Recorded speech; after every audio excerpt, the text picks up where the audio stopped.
কোরবানির নেসাবের ক্ষেত্রে জাকাতের মতো কি পূর্ণ 1 বছর থাকতে হবে? নাবালেগের পক্ষ থেকে কোরবানি দেওয়া যাবে কিনা?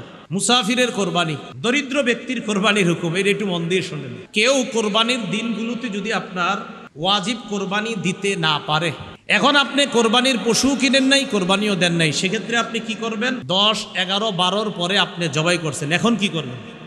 কোরবানির নেসাবের ক্ষেত্রে জাকাতের মতো কি পূর্ণ 1 বছর থাকতে হবে? না, পূর্ণ 1 বছর থাকতে হবে না।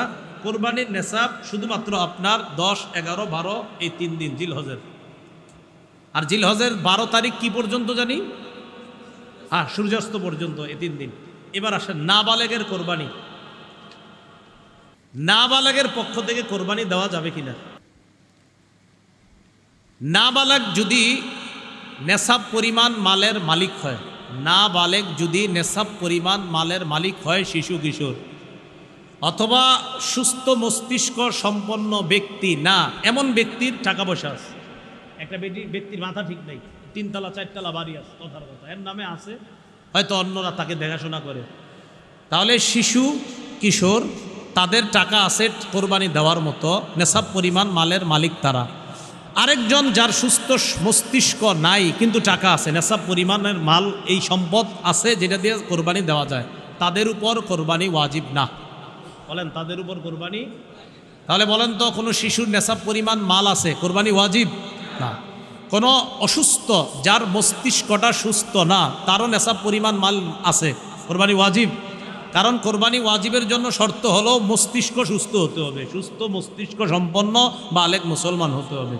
আল্লাহ মাসালাগুলো মনে রাখার তৌফিক দান করেন। মুসাফিরের কোরবানি, কোনো ব্যক্তি 48 মাইল দূরে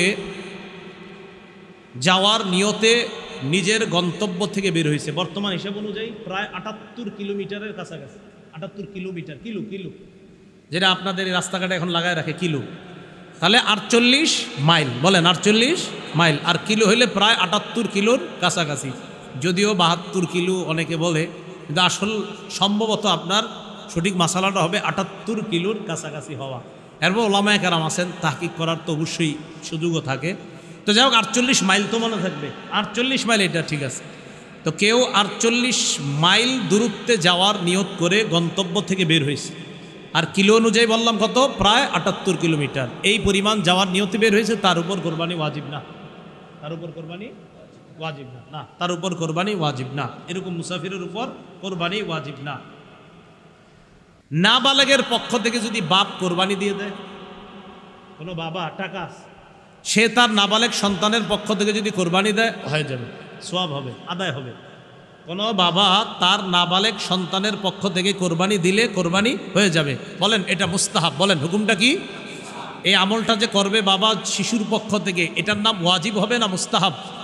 মুস্তাহাব। কোনো নাবালেগের পক্ষ থেকে তার বাবা যদি কোরবানি দিয়ে দেয়, বলেন তো আপনারা এটার হুকুমটা কি হবে? মুস্তাহাব। মাশাআল্লাহ। দরিদ্র ব্যক্তির কোরবানির হুকুম, এটা একটু মন দিয়ে শোনেন। দরিদ্র ব্যক্তির কোরবানির হুকুমটা খুব মন দিয়ে শোনেন। প্রথম কথা, দরিদ্র ব্যক্তির উপর কোরবানি ওয়াজিব না, কারণ তার কাছে নেসাব পরিমাণ সম্পদ নাই। কিন্তু যদি সে কোরবানি করার নিয়তে কোনো পশু ক্রয় করে, আপনি কি কইছে, কিন্তু আপনি কিনছেন, দরিদ্র ব্যক্তি, তার উপর কোরবানি ওয়াজিব না, কিন্তু উনি কোরবানির নিয়তে একটা পশু কিনছে, তাহলে কোরবানি ওয়াজিব হয়ে যাবে এটা দেওয়া। দরিদ্র ব্যক্তি যার উপর কোরবানি ওয়াজিব না, তিনি যদি কোরবানির নিয়তে পশু ক্রয় করে, তার জন্য এই কোরবানি পশুটা কোরবানি করা ওয়াজিব হয়ে যায়। মনে থাকবে নি? তাহলে বলেন তো, দরিদ্র ব্যক্তির উপর কি কোরবানি ওয়াজিব? না। যদি কিনে, তাহলে ওই পশু কোরবানি করা কি হয়ে যায়? ওয়াজিব হয়ে যায়। আল্লাহ বুঝার তৌফিক দান করেন।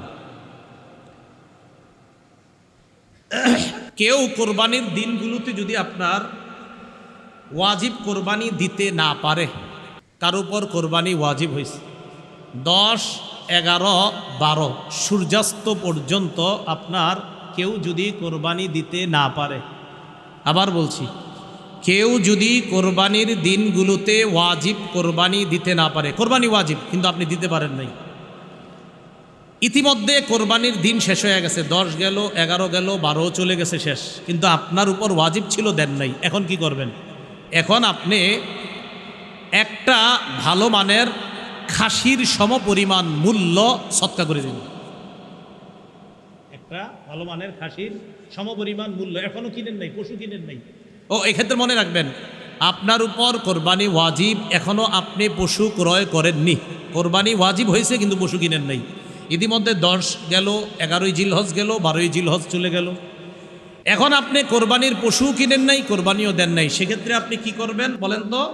আপনি একটা ভালো মানের ছাগলের মূল্য সৎকা করে দিবেন। ছাগলের মূল্য কি করে দিবেন? সৎকা করে দিবেন। এখন কথা হলো, পশু ক্রয় করছেন, পশু ক্রয় করছেন। আবার বলছি, বলেন তো, এখন যে মাসালাটা বললাম আমি বলছি, কোনো ব্যক্তি কোরবানি ওয়াজিব 10, 11, 12 এই 3 দিনের মধ্যে পশু কিনে নাই, কোরবানিও দেয় নাই, বলেন তো কি করবে? কি সৎকা করবে? একটা ছাগলের মূল্য সৎকা করে দিবে। ছাগল বলি আমরা, ছাগলের মূল্য সৎকা করে দিবে। এখন কথা হলো, কিনছেন, পশু কিনছেন, কিনার পরে 10, 11, 12 কোরবানি করেন নাই। আগেরটা হলো কিনেন নাই, কোরবানিও দেন নাই। এটা হলো ওয়াজিব হয়েছে, পশুও কিনছেন কিন্তু কোরবানি দেন নাই। ইতিমধ্যে 10, 11, 12 চলে গেছে। সেক্ষেত্রে কি করবেন?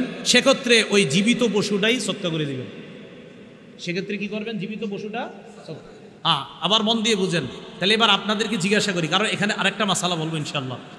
1 নাম্বার, কোরবানি ওয়াজিব 10, 11, 12 এই 3 দিনের মধ্যে পশু কিনেন নাই, কোরবানি দেন নাই, কি পরিমাণ মূল্য সৎকা করে দিবেন? ছাগলের। আচ্ছা, আপনি কোরবানির পশু কিনছেন, 10, 11, 12 চলে গেল, কোরবানি দেন নাই, এখন কি করতে হবে? জীবিত এই পশুটা সৎকা করে দিবেন। কথার কথা, 10, 11, 12 পরে ওই পশু আপনি জবাই করে ফেলছেন। এটা কিনছিলেন কোরবানির জন্য, কোরবানির জন্য কেনা পশুটা 10, 11, 12 পরে আপনি জবাই করছেন। এখন কি করবেন? ওলামায়ে কেরাম মাসালা দিল, ভাই আপনার তো মূল্য এই পশুর সমপরিমাণ মূল্য সৎকা করা ওয়াজিব ছিল। ভাই না, আমি তো পশুই কিনছি। ও আচ্ছা, তাহলে তো জীবিত পশুটা দেওয়া আপনার ওয়াজিব ছিল। ভাই আমি তো জীবিত পশু দেই নাই, পশু তো আমি জবাই করছি, এখন কি করব? এখন মাসালা হলো, এই পশুর যে গোস্তগুলা, এই গোস্তগুলা আপনি সৎকা করে দিবেন। তবে সৎকা করার সময় মাপতে হবে। মাপার পর দেখবেন কত টাকা হয়। যদি দেখেন পশু কিনছিলেন 20,000 টাকা দিয়া, গোস্ত মাইপা দেখেন 18,000, তাহলে পশুর এই গোস্ত 18,000-এর সমপরিমাণ গোস্ত সৎকা করার পর আরও 2,000 টাকা সৎকা করবেন।